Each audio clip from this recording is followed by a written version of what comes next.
quite scared to jump off the page or screen.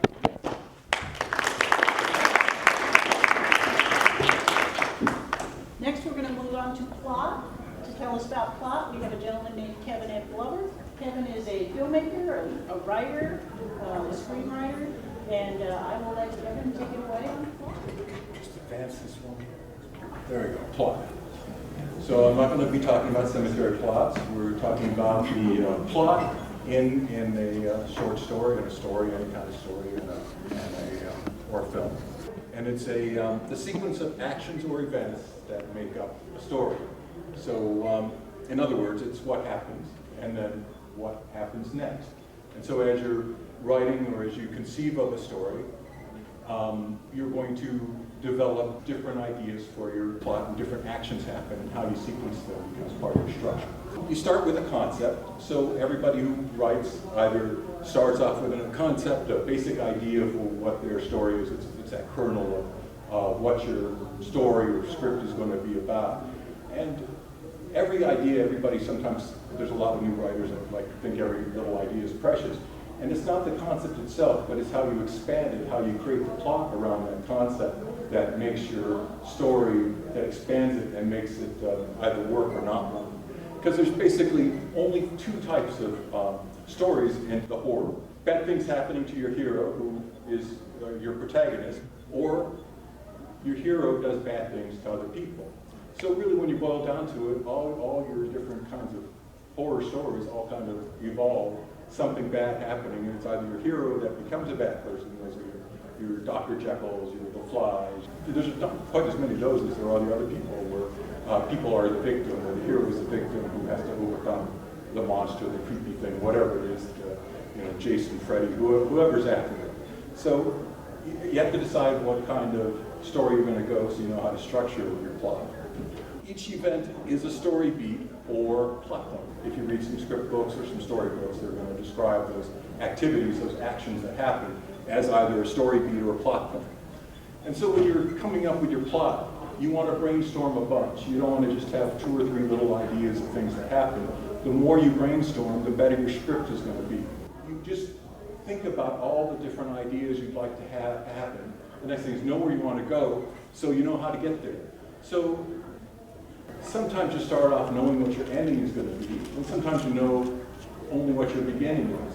But before you spend too much time structuring your story, after you've thrown out some ideas of things you want to happen, think of where you want the story to go or where you need to start. Now, if you already know where it's going to end, it's easier to find the beginning because you want to find something that is like the reverse of where you're going to end as your starting point.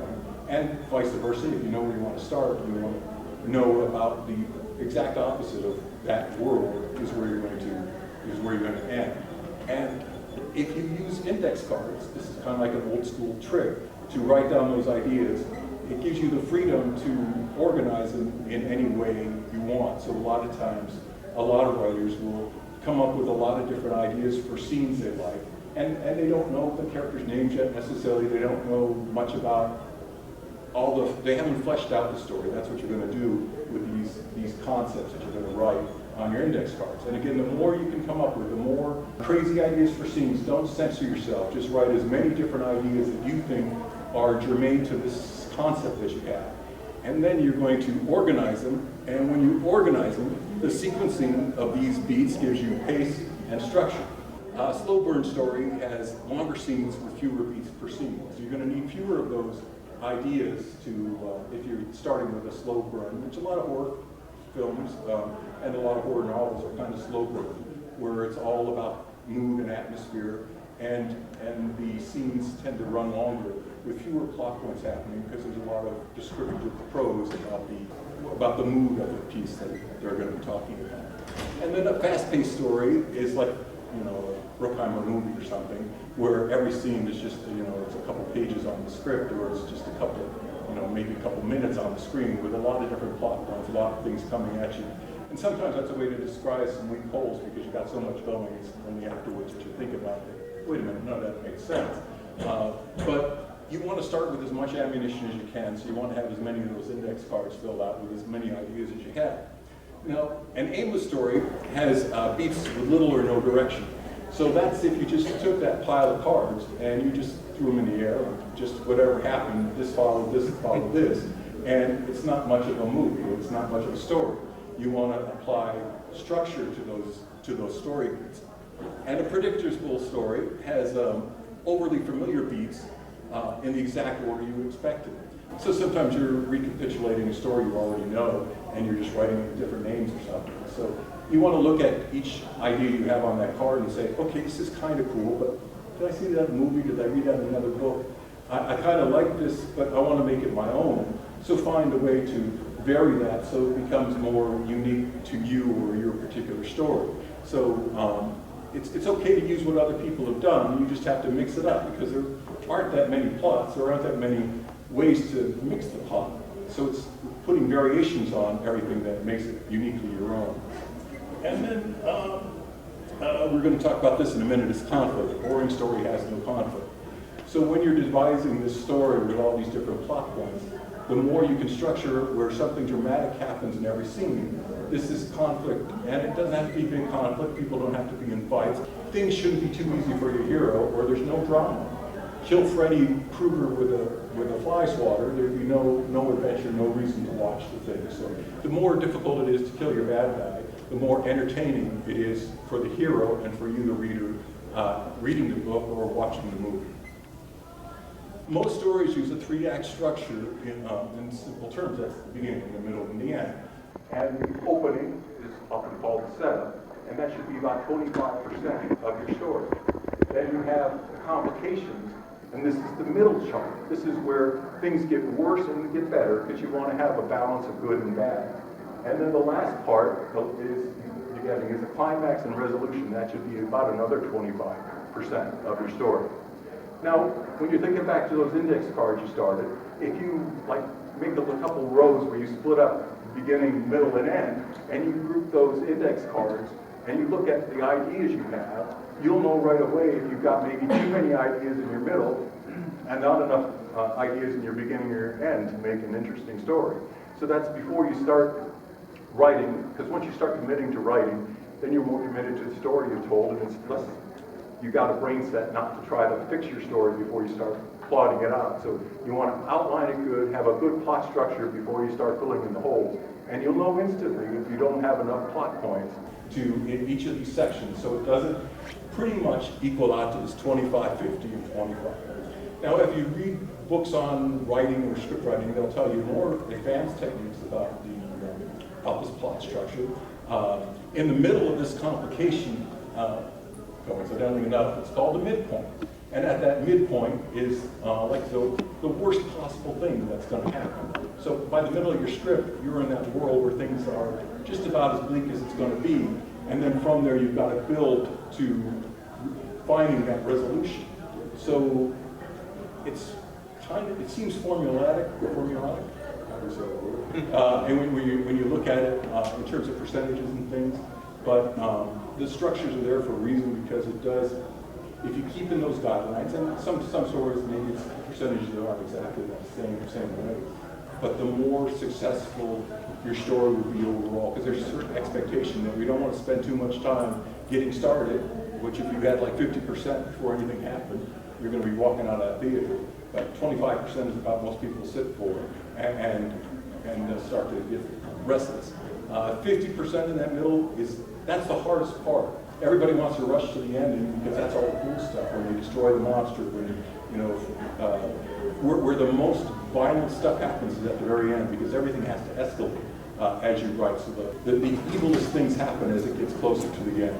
So you don't want to have a big beginning where you never match it towards the end, because then there's nothing to look forward to. If you show the most exciting scene in the first bits of your story or your script, then you got to beat it. So you've got to structure, when you're putting these cards in order, the most impressive scene in that correct order. Each beat needs to advance your story towards this specific goal, and that goal is your climax. You have to look at each scene and say, does it advance this story, or is it just filler? Is this just a cool bit of dialogue that I wrote? And you can have a little bit of cool dialogue because everybody wants, get a little Tarantino with your stuff. But you got to kind of say, wait a minute here, you know, I've got too many pages where nothing is really happening. And if there's nothing happening, if it's just a bunch of people talking, then that scene doesn't belong in that story or that script. So minimize that, or find a way to inject a plot point within that dialogue. And maybe you don't even recognize it as a plot point yet, but there's something they talk about that later on turns out to pay off in some way that suddenly makes it, oh, wow, that's what they were talking about. It seems so innocuous. Then I was, you know, that's when I went to get my popcorn. But at that point, maybe just figure out how they're going to kill that monster. Plausible within your universe. So everything as you're developing these plot points, whatever universe you create, make sure that the actions that your protagonist and your villains take are plausible within that universe. If you give your world has people with magic powers, then stick with the rules of that magic power. But if you've got normal people who don't have magic powers, and suddenly everybody's got magic powers, well, it kind of deflates the honesty of your script. So whatever reality you create in your story or your script, just stay plausible to the reality you create. And so then, misdirect from your true intent. Nobody wants to know how you're going to end the movie before you start it, or end your story. And so you want to plant seeds that make it plausible in your universe. And then misdirection from your true intent means don't be too obvious, don't give away your ending. A lot of times people, in a movie you see this a lot, or in a TV show just before they cut to a commercial, that's when they're going to say something like, I've got a plan, here's what it, well, they don't tell you the plan, they cut to the commercial, and then you get to see that plan unfold. Because if you listen to the guy tell the plan, then when it happens, it's like, well, you already know what it is. And then subvert expectations. That means that when you're going to present the idea that something is going to happen, and then it doesn't happen the way you think it will. So that you make, the more you, people like to know where they're going to go, but they don't want to see it happen. And you want to surprise them with little hints, little tricks along the way where it looks like you're going one way, and then suddenly you're like, oh, that's kind of neat, I didn't see that coming, and then you're pleasantly surprised.